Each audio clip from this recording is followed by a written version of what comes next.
"We don't have room for you. Leave," my son declared coldly, as though discussing the weather. I simply smiled and walked away. What he didn't realize was, by sunrise, he'd lose everything. After all, I owned half his house. Sometimes the quietest exits speak the loudest, and sometimes those who betray you never see the storm they've unleashed coming. Hi everyone, I'm Jessica, the storyteller on the Family Tales channel. Here, I'll share stories about love, conflicts, betrayal, and infidelity within American families. These stories offer a deep look into relationships and the challenges families face. Stay tuned and explore with me. If you love emotional stories and want to uncover the hidden secrets in families, don't forget to like, subscribe, and turn on notifications so you won't miss any of our videos. He locked eyes with me and delivered the message as casually as if he were requesting the salt. "We don't have room for you." I smiled, nodded, and walked away in silence. What he didn't realize was that by morning he'd be losing the house. After all, I owned half of it. But before we dive in, make sure to like this video, share where you're tuning in from, and subscribe so you never miss a captivating story like this one. It all began here. I arrived with just 2 worn suitcases, a folded quilt from my old bedroom, and a framed photo of my late husband, James. When the moment came to hand my son Josh $180,000, the complete payout from James's life insurance, I didn't hesitate. Not even once. I emphasized to him, "This is your future. It's the foundation of our family's stability." Having just tied the knot with Megan, they were on the hunt for a 4-bedroom home in a Charlotte suburb. When their bank declined their full mortgage application, I came to the rescue. Megan embraced me warmly, reminiscent of a heartwarming Hallmark moment, and said, "We'll never forget this, Linda. With us, you'll always find a place to call home."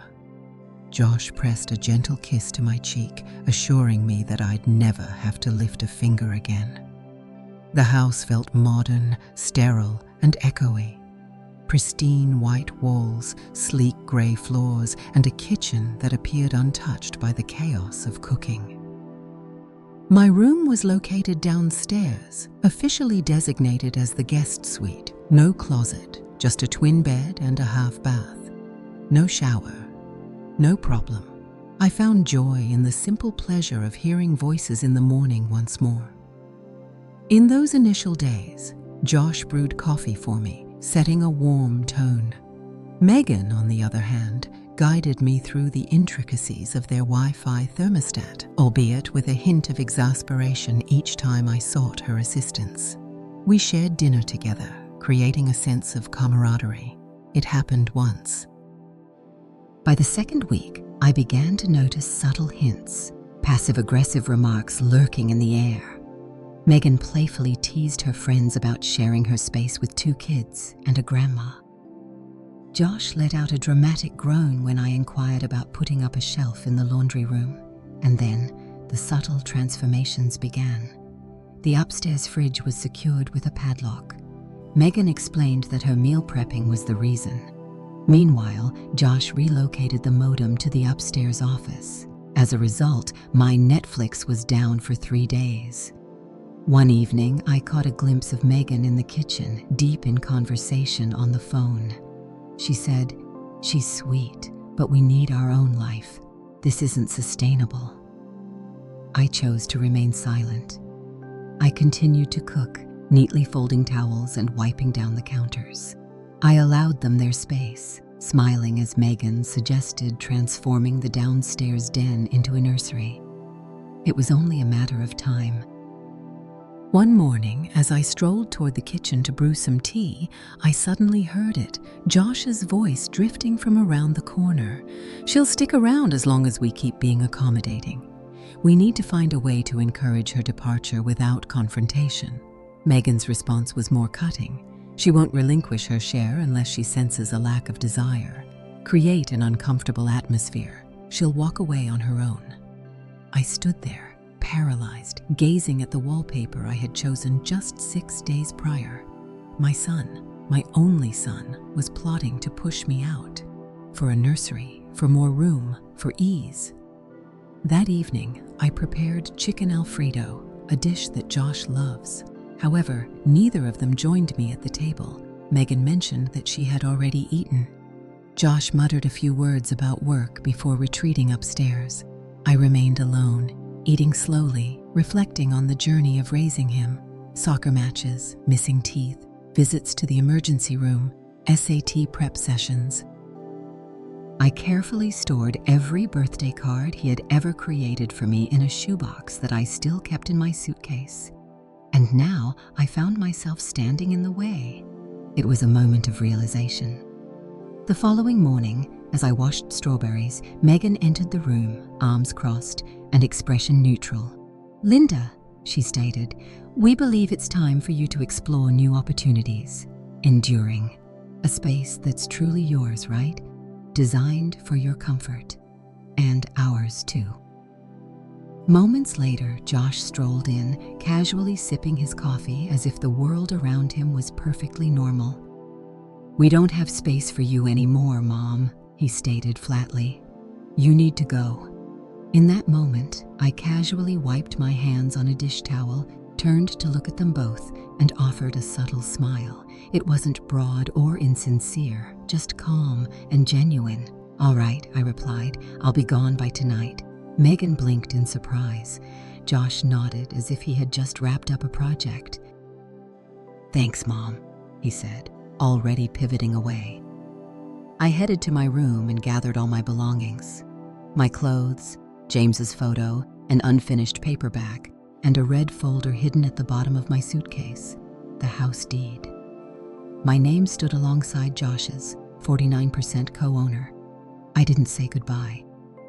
I hailed a cab and departed without a backward glance. Yet, deep down, I understood something they were oblivious to. That house had transformed from a mere aspiration into something far more significant. Their ticking time bomb was now in motion, and I had just ignited the fuse. The cab ride to the extended stay motel was filled with silence. I nestled in the back seat, cradling that red folder as if it were a fragile newborn, my grip so firm that the corner etched a mark into my palm. A week prior, I had reserved the room, not out of certainty, but because a quiet voice within urged me to prepare. The motel was tidy, yet tinged with a sense of melancholy. Worn carpet beneath my feet, a lamp that danced with light if you dared to touch it wrong, and the lingering scent of fried onions woven into the very fabric of the wallpaper. I handed over cash for 3 nights and opted out of housekeeping. I preferred to keep my meager belongings hidden from prying eyes. That night, I found myself on the rigid bed, the TV silent, my gaze fixed on the ceiling as I clutched the deed to my chest like a protective barrier. I felt no anger. I was not even taken aback, but I had reached my limit. The following morning, I utilized the motel printer to create 5 copies of the deed, 1 for myself, 1 for a lawyer if necessary, and 3 in case I needed to provide proof to anyone who questioned my authority. I was midway through my 2nd cup of Diner coffee when the call arrived.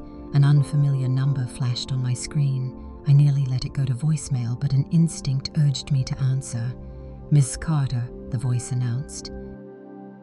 "Hello, I'm Brad from Carolina Private Lending. I see you are a co-owner of the property located at 124 Grayson Park Drive." My heart skipped a beat.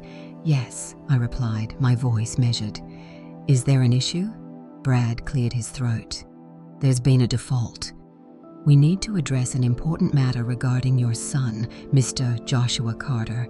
He secured a $95,000 business loan with the house as collateral, but unfortunately, payments have not been made for several months. We have already issued 3 warnings regarding this situation. He's in violation. If the loan isn't settled, foreclosure actions will commence on Friday." I remained unresponsive. I inquired further and gathered the specifics. Josh had taken out a loan for a marketing startup that unfortunately failed just 3 months after its launch. Megan seemed either oblivious or intentionally naive, and either scenario churned my stomach. Brad maintained a courteous yet resolute demeanor. I had options: halt the foreclosure, settle the loan, or relinquish my claim and walk away from the house. I requested the paperwork via email. Once it landed in my inbox, I printed it out, retrieved the same blue pen I had used for Josh's first school permission slip, and carefully inscribed my name across each line, taking my time with each stroke. After scanning and sending it back, Brad called within the hour to confirm he received it. He mentioned that the foreclosure process will proceed. "Thank you, Ms. Carter." I remained silent. I ended the call, powered down my phone, and sat in complete stillness. Josh was on the brink of discovering the sting of sudden abandonment. I kept it all to myself. Not a word was shared, not a single post made. I refrained from crying, reaching out to my sister, or sharing my feelings in a church group. Instead, I settled into that motel room, embracing the silence that had eluded me for years. Later in the afternoon, I strolled 2 blocks to a quaint grocery store and picked up peanut butter, crackers, instant coffee, and a small bottle of wine. That night, I raised a glass to myself, not for revenge, not for victory, but for the moment I understood I would never be treated like family again. It was time to start treating myself like someone who truly mattered. The next morning at 8 a.m., my phone buzzed with a message from Josh. "Did you cancel something regarding the house? We received an unusual letter from a lender." I chose not to respond. 3 hours later, another text came through. "A notice hangs on the door. Reach out to me." Yet, I remained silent. At 3:17 p.m., Megan reached out. "Linda, please, we're feeling lost. Can you clarify what's happening?" I powered down the phone, not out of malice, but for my own peace of mind. One more insincere appeal from the woman who sought to erase my existence, and I might lose sight of the fact that silence can be the most potent weapon.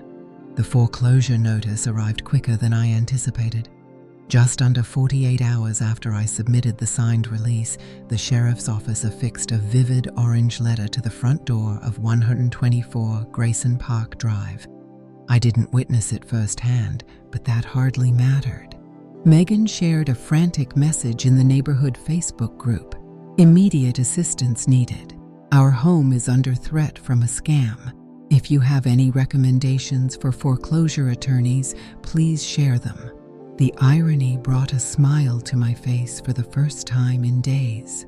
I found myself in my motel room, sipping on motel brewed coffee from a paper cup, quietly scrolling through her public meltdown as people flocked in.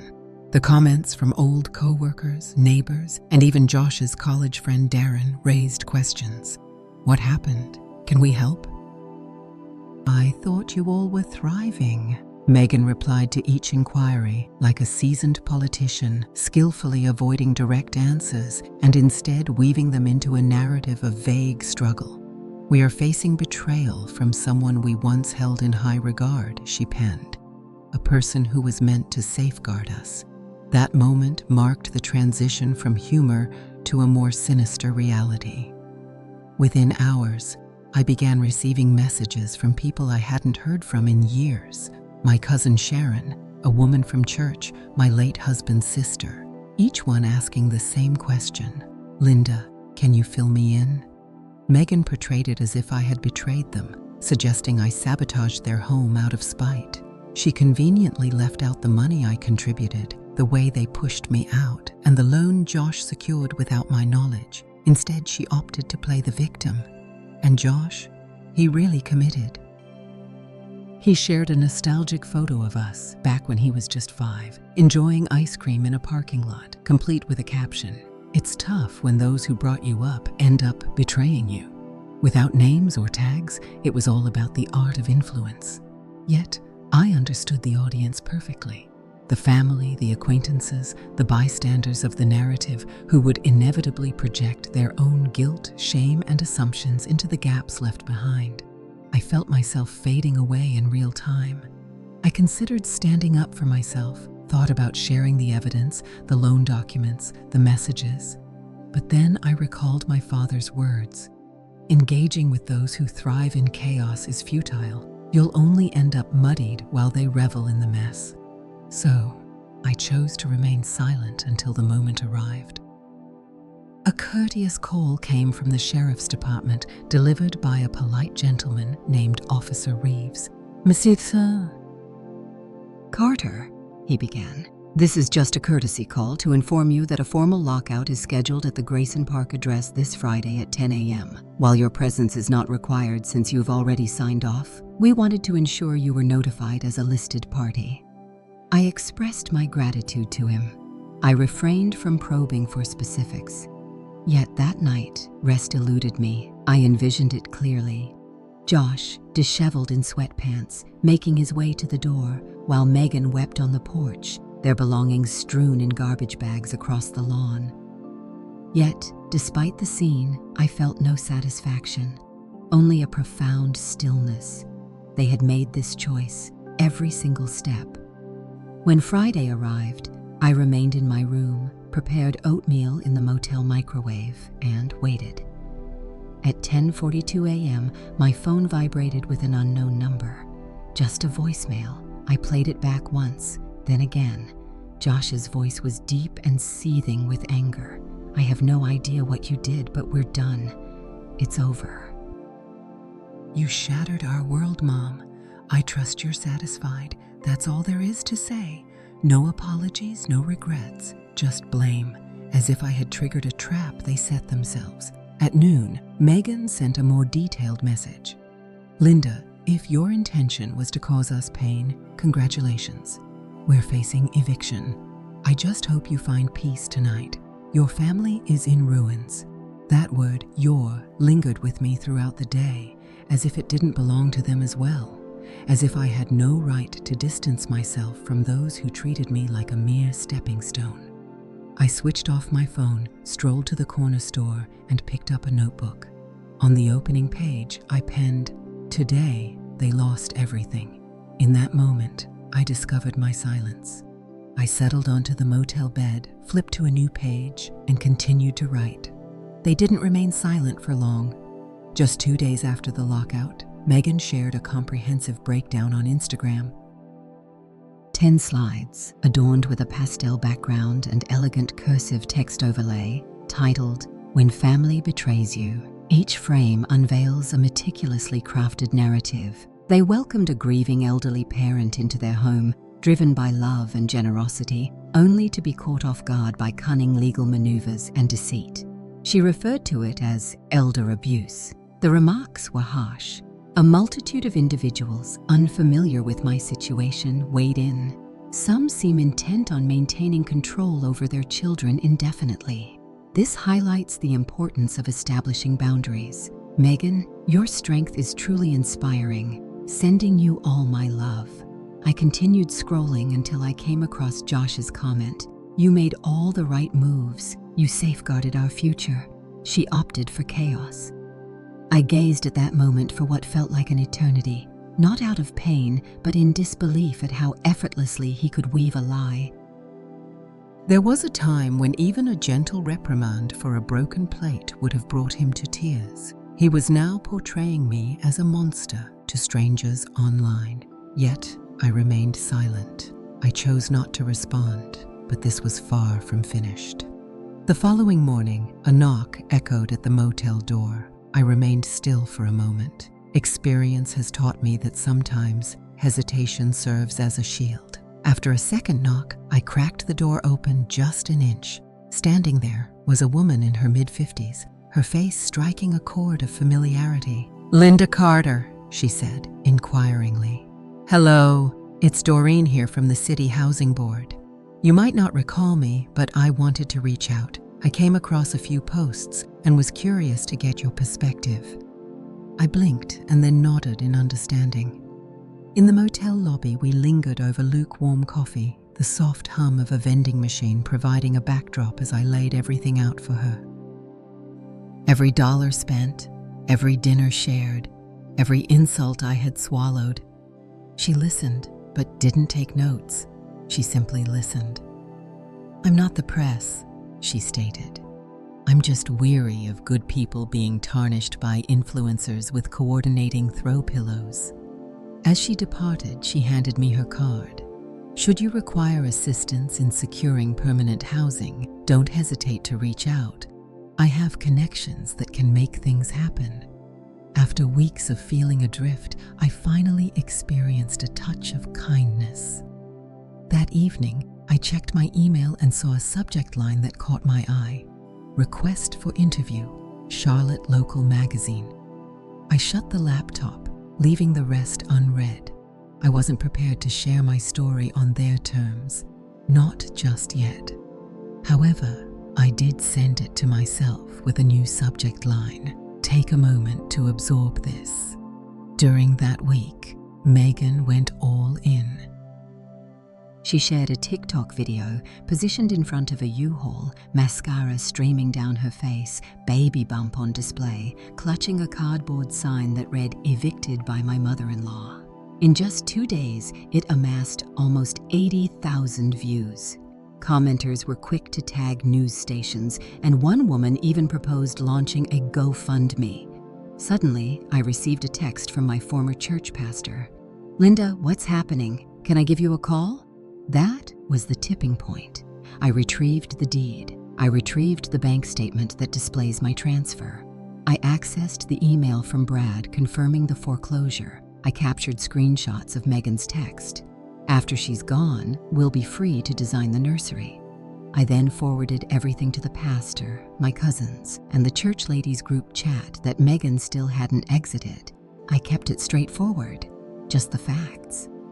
5 minutes later, my niece responded, "Oh, so she lied to everyone?" Then there was silence. No one came to her defense. No one uttered a word, yet I was aware they noticed it. I understood the connection had snapped. Later that evening, a new message arrived. "It's Josh. Please give me a call. I just want to talk." 10 minutes later, I realized things had taken a turn for the worse. "Yet, you remain my mom." I chose not to respond, not out of hatred for him, but because some bridges take time to crumble. Some break apart, bit by bit, each time a loved one makes you feel insignificant. I gazed at the phone for what felt like an eternity before locking it away and tucking it into the drawer. Then I settled onto the motel bed and murmured into the stillness, "Still, your mom, but not your fool." For the very first time, I enjoyed a full 8 hours of uninterrupted sleep. It all began with a stunning bouquet of white lilies. Josh used to bring these home from the grocery store as a teenager, hoping to make amends for denting the car or failing a quiz. Now they sat outside the motel door in a simple glass vase, accompanied by a note that read, "Let's talk. Please, no name, just that." I left them untouched. I didn't bring them in. I left them overnight, and by morning, they had begun to wilt. The front desk clerk inquired if I wanted them. Unexpectedly, I found myself saying yes. Later that afternoon, Josh arrived unannounced, knocking on the door at 2 p.m. He simply said, "Mom, it's me. Can we talk?" I stood there, peering through the peephole, taking a moment to process. He appeared weary and drained, resembling someone deprived of rest, much like myself. Ignoring my instincts, I cautiously opened the door. "Just 5 minutes, I promised." He nodded, reminiscent of a child receiving a second chance. We occupied opposite ends of the small round table by the window, and I observed him grappling with which version of himself to present. Ultimately, he chose to embody quiet and sorrowful. "I made a mistake," he admitted. "I realize that now. I should have been upfront with you about the loan. I regret allowing Megan to speak to you that way. In the moment, I felt overwhelmed and didn't know how to respond. We simply waited." "She's pregnant," he said. as though that clarified everything. Fear gripped us. I gazed at him then, truly gazed, and for a fleeting moment, I glimpsed the boy who would weep when I departed for night shifts. Yet, he had transformed from that boy into a man who had ousted me from my own investment and portrayed me as the antagonist in the digital realm. "I didn't come to argue," he stated. "I wanted to ask if you would consider signing a document. It's a small step, really, just something to assist us in negotiating with the lender and getting back on track." At that moment, my instincts were on high alert. He remained unchanged. His arrival wasn't for peace. He came because he still believed I was a tool he could manipulate in times of desperation. "Show me," I insisted. He paused for a moment, then retrieved a manila folder and handed me the document. I read it once, then again. It wasn't merely a consent form. It was a partial power of attorney cloaked in legal jargon that would grant him limited access to oversee the foreclosure proceedings, which translated to bank accounts, which ultimately impacted my retirement fund. I placed the paper aside. "Leave," I commanded. He stared, momentarily taken aback. "Mom, out." He rose slowly, as if hoping to salvage the moment with one final line. "We're on the brink of losing the baby's future, Mom." I locked eyes with him. "You already did." He departed without uttering another word. I secured the door behind him and remained still until my hands ceased trembling. Then, I reached out to the motel front desk and requested a transfer to a different room. Distinct, level, unique corridor. Without a single question, I swiftly packed my belongings in just 15 minutes and switched rooms before dinner. That night, I made the decision to block Josh's number. It wasn't out of anger. It was a necessity to shield myself from the lingering hope that he truly regretted his actions. The following morning, I made my way to the housing board office and presented Doreen with the card she had given me. Me. She glanced up from her desk, a smile spreading across her face, as if she had been waiting for me. "I want to move forward," I told her. "Not just from them." Amidst everything, she offered no words of pride or affirmation.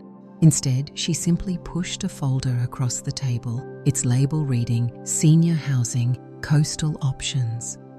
On the first page, I found a charming 2-bedroom condo near Wilmington, complete with a porch and ocean access, all within my pension budget. I circled it enthusiastically. "This one," I declared. That evening, I received a final email. This one was from Megan. No emojis included, no hashtags, just a brief unfiltered message that said, "I'm unsure of what our next steps are. We're left with nothing. I understand you may not have fond feelings for me. However, consider the baby." I gazed at the screen for what felt like an eternity, the weight of those words pressing against my ribs. With a decisive click, I shut the laptop, brewed a comforting cup of tea, and settled in to watch the sun gracefully sink behind the motel parking lot. I held off on replying. Not just yet. What I had in mind wasn't merely a reply. It was a moment of truth. 3 days went by without a single word. At precisely 7:42 p.m. on a Sunday evening, a knock echoed through the quiet. Dressed in my cozy pajama pants and savoring a warm cup of peppermint tea, I glanced through the peephole and caught sight of her. Megan stood there, her hair more disheveled than ever, cradling a bundled-up infant wrapped in a soft pink blanket, with a diaper bag casually draped over her shoulder like a gesture of goodwill. I chose not to open the door. "Linda," she called gently, "I'm not here to argue. We're at a loss for what to do next." Josh is really struggling right now. We were just booted from the rental we found. They claimed we didn't pass the credit check.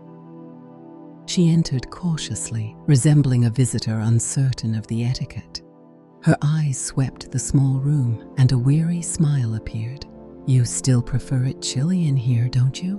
I remained silent. She settled cautiously on the edge of the motel bed, gently bouncing Emily. "We really messed up," she admitted. "I said things I didn't mean." We felt overwhelmed and fearful. I nodded, not out of forgiveness, but to encourage her to continue. She continued, noting that Josh is too proud to acknowledge it. "But he's sinking. We both are. Our finances are locked down. We're facing over $10,000 in late fees and penalties. Our phones are hanging by a thread. I'm uncertain about our next steps." I observed her intently, noticed her lower lip tremble, saw her blink rapidly as she spoke about the loneliness of existing in a world that had moved on. I continued on my way, but then something caught my eye. The brand tag was still dangling from the diaper bag. I leaned in closer and spotted the logo, Posh Baby, a designer line I remembered from a catalog in the motel lobby. The retail price? More than $900. "That's quite a surprise," I remarked, gesturing. Megan paused, unsure. "It was a gift," she replied hastily, "from a friend." I remained silent. I rose slowly and made my way to the window. Outside, a rental car was parked at the curb, a sleek black SUV quietly idling. Quality comes at a price. Reliable and intact. Confident, not needy. "You came here to get something," I stated. She recoiled slightly. "I came here to ask for help." I corrected you. "You came here to film something," and I turned around quickly. "Where is it?" She rose to her feet. "What are you referring to? Your phone? Your purse?" "Whatever it may be, I noticed it in the side pocket of your bag when you took a seat." As you capture this moment, her lips gently parted, only to close again. She spoke softly, expressing a need for proof. "Just in case you attempted to manipulate the situation." I gazed at her, the silence stretching on for what seemed like an eternity. "Leave," I instructed. "Linda." Immediately. I opened the door and grabbed the gift shop baby bag. She remained still. I moved in, closer than I've ever been to her, fueled by anger. "Let me be clear, Megan. I refuse to be your narrative. I won't play the antagonist, and I definitely won't be your cash machine. Leave my room now, or I will call the police." She gently picked up Emily, holding her tightly. "She is your granddaughter." "No," I insisted. "She's your daughter. Nurture her with more care than you show to others." Megan emerged, her posture rigid. She made her way to the car and settled inside. Moments later, they were on their way. I shut the door firmly, secured the lock, and settled onto the bed, remaining still for what felt like an eternity. My hands trembled once more, but this time, it wasn't out of fear. The rush was undeniable. I was acutely aware of the situation unfolding. Megan had orchestrated this moment, luring me in to provoke a harsh response on film. It was something they could slice, refine, and share across the internet, a chance to garner sympathy clicks. Yet, I hadn't provided it to her. I remained composed. However, my journey was far from over. The following day, I took action by visiting the courthouse to file for a temporary restraining order. I covered all the bases: the messages, the attempted manipulation, the visit. I even printed a screenshot showing the retail price of the diaper bag. The clerk hardly flinched. "You're not the first," she remarked. "You certainly won't be the last." That evening, I stepped into my room, flipped open my notebook, and penned a solitary line. They introduced a baby to play the victim. I came armed with evidence. As I flipped to the next page, I began jotting down names, those I had faith in, those I did not. No longer bound by any obligations, the next time they approached, I would be prepared. They wouldn't anticipate what was coming. The restraining order arrived just 2 days later. A hefty envelope, marked with a court seal, slipped under my motel room door, reminiscent of a final puzzle piece settling into its spot.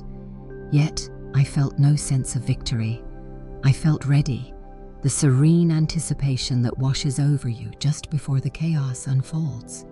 Not out of fear, but because you've taken the precaution of boarding up the windows. I created 5 copies of the order. 1 for the motel, 1 goes to the police department, another is for Doreen at the housing board, and 1 is for me. I sent 1, unsigned and alone, to Megan and Josh's last known address, with just a single sticky note attached. You wanted legal. You got it. That evening, I took the plunge and replied to the interview invitation from Charlotte Local Magazine. I didn't inquire about compensation. I didn't propose a storyline. I have just sent them all the necessary documents, the deed copy, the wire receipt for $180,000, the foreclosure confirmation from Carolina Private Lending, the text message screenshots, and a photo of Megan's brand new diaper bag. The subject line of my email was straightforward. Since they want to talk, let's talk. The editor reached out to me the following morning. Her tone was crisp, yet compassionate. "We believe you," she stated. "Are you open to going on record?" I agreed, provided they feature a line from me at the beginning. This isn't about revenge, it's about clarity. The article was published the following Sunday, featuring a 3-page spread titled "When Help Becomes a Weapon: One Mother's Account of Financial Betrayal." It didn't achieve instant virality. It didn't overwhelm any websites. However, it gained significant momentum within the Charlotte community, creating a ripple effect. Conversations began to unfold, not mere gossip, but meaningful discussions. The Facebook group, where Megan had shared her eviction struggles weeks prior, was now engaged in a debate about housing ethics, inheritance rights, and the entitlements of adult children. My name emerged not as a monster, nor as a victim, but simply as a person, someone who had been erased and then quietly rewritten into existence. Yet, that wasn't the moment I realized the tide had shifted. That revelation came the following Friday when I strolled to the local coffee shop and spotted Josh sitting alone at a corner table, hoodie pulled up, gazing into his cup as if searching for his reflection in the foam. At first, he missed me entirely. I nearly continued on my way. But then, he glanced up. Our gazes locked. He remained unyielding. No gesture, no sign of acknowledgement. He didn't flinch. He simply gazed. And within that gaze, I discovered it. No regrets, no shame, just space. The acknowledgement of a connection that had faded away. I continued on my path. Yet tears did not fall. That evening, he sent me an email. No subject line. Just a brief note. "I've gone through the article. I won't be reaching out again. I regret that you felt there was no alternative." He feels no remorse for his actions. I regret feeling the need to react. I chose to archive it without a response. The following morning, the hotel manager softly knocked on my door and presented me with a bundle of forwarded mail.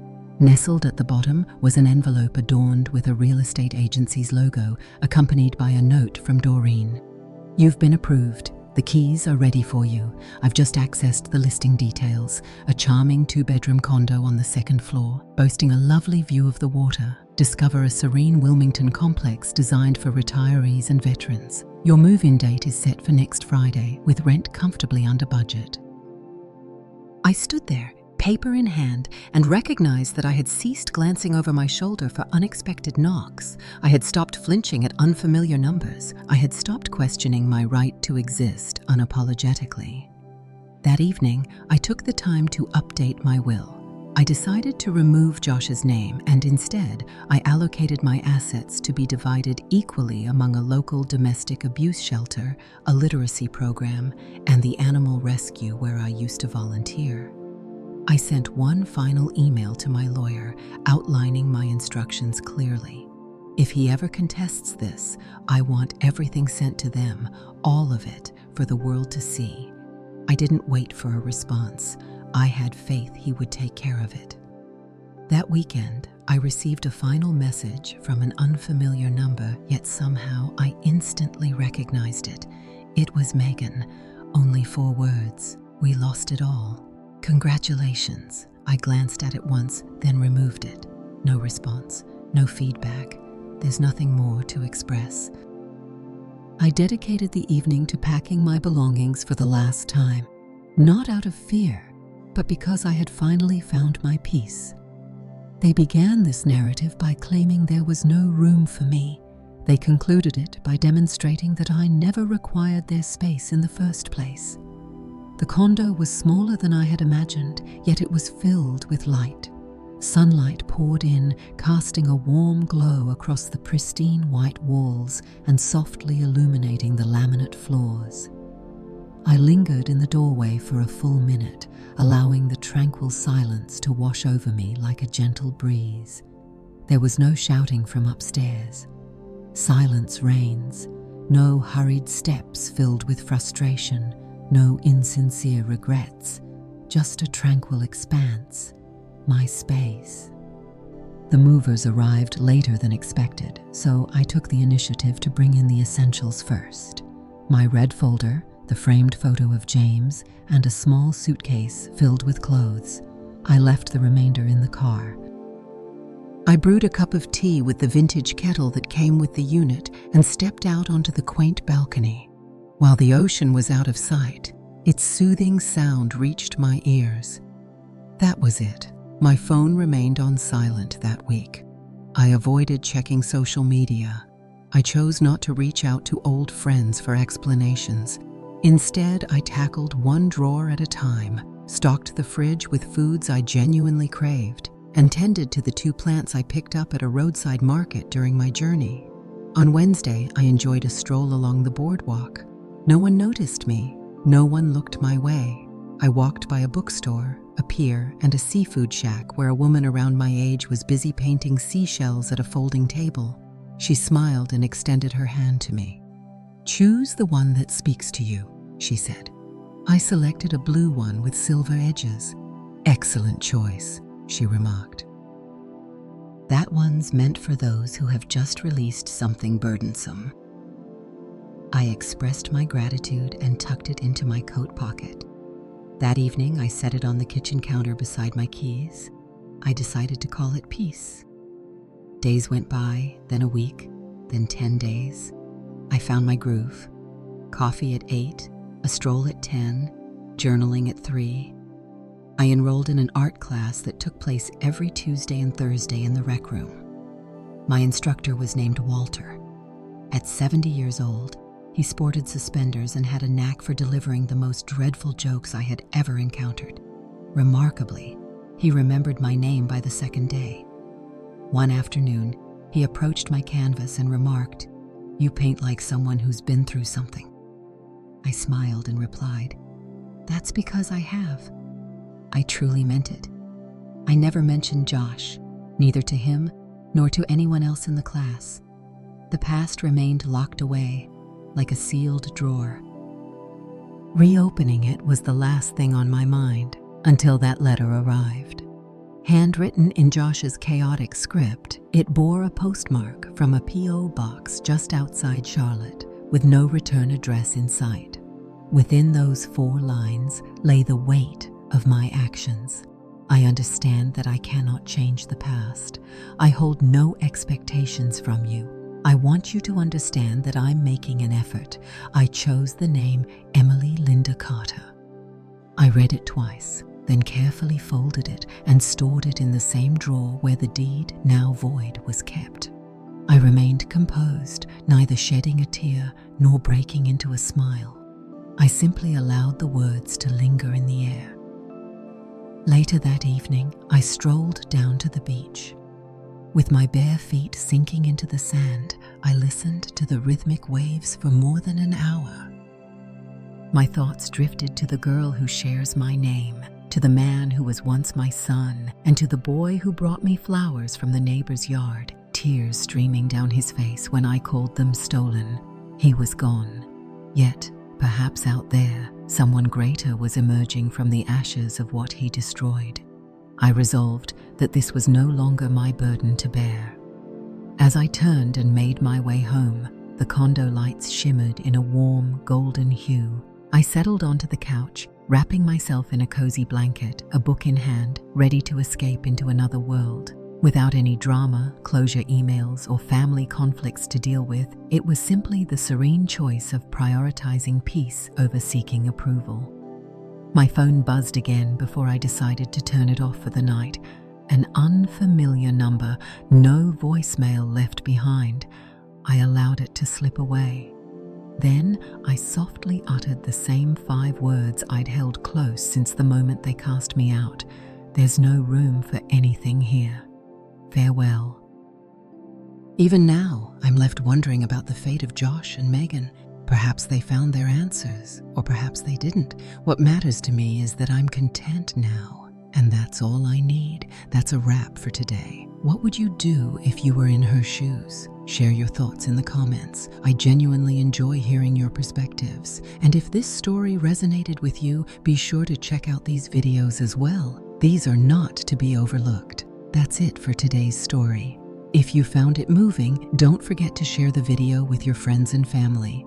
I'd love to hear your thoughts, so leave a comment below. Be sure to like, subscribe, and turn on notifications so you never miss another story. Thanks for watching, and I'll see you in the next video. Have a great day.